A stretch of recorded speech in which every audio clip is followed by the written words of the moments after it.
At exactly 2:07 in the morning, my phone rang. I almost ignored it. Nobody calls an old man at that hour unless something is terribly wrong.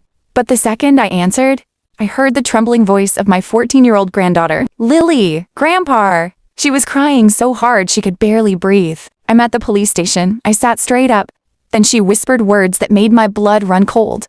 Dad's wife hit me again, but this time she told the police I attacked her. Dad believes her, not me. For 3 seconds I couldn't speak. Then I asked one question: which station? What happened when I walked through those doors changed my son's life forever. My name is Richard. I'm 68 years old. For most of my life, I believed family meant loyalty. I spent 35 years building a construction company from nothing.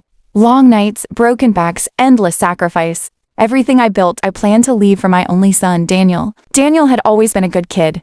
Responsible, kind-hearted, protective of his daughter, Lily, after his wife died 8 years earlier. Then he met Vanessa and everything changed. At first she seemed charming, too charming, the kind of woman who smiled with her mouth, but never with her eyes. Within 6 months, Daniel married her, and almost immediately, Lily stopped visiting me. Whenever I called, Vanessa answered first. Lily's busy. She has homework. She's sleeping. Something felt wrong. Then I noticed bruises, small ones. A mark near Lily's wrist. I asked her quietly one afternoon while Daniel was in the kitchen, "Sweetheart, are you okay?" She looked terrified. Before she answered, Vanessa walked into the room. Lily immediately went silent. That was the moment I knew, but I had no proof. Months passed. Then that night came. 2:07 a.m. The phone call. I drove faster than I had in 20 years. When I arrived at the station, I walked straight through the front doors. A young officer looked up from the desk. The second he saw me, his entire face changed. He stood immediately.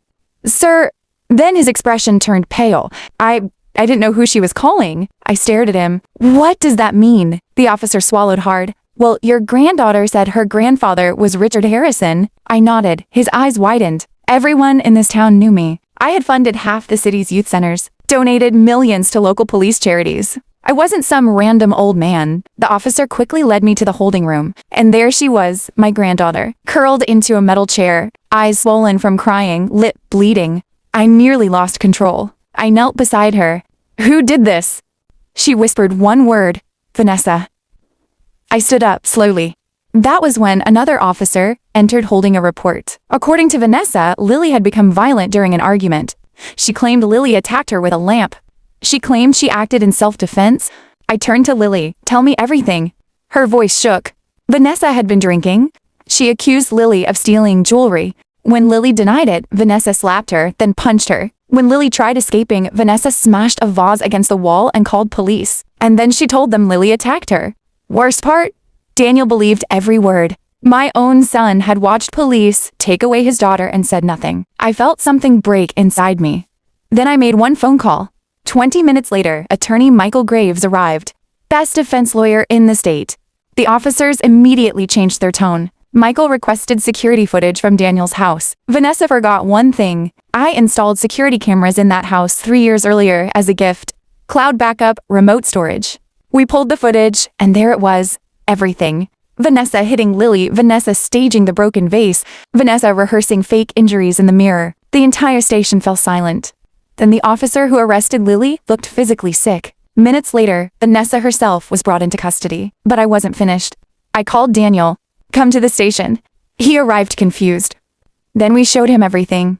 I watched his face collapse. Disbelief, horror, shame. His own wife had abused his daughter for months, and he had ignored every warning sign. Then he looked at Lily. She wouldn't even make eye contact. That hurt him more than anything, but I still wasn't finished. I looked at my son and said words he never expected. "You failed as a father." He started crying. I continued, "You chose convenience over protecting your own child." Then I handed him legal documents. He looked confused.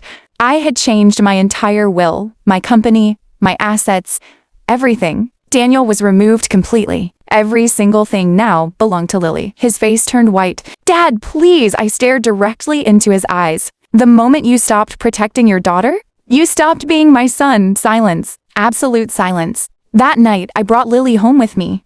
Months later, Daniel filed for divorce. Vanessa faced felony charges for child abuse and false reporting. But some damage can never be repaired. Lily lives with me now.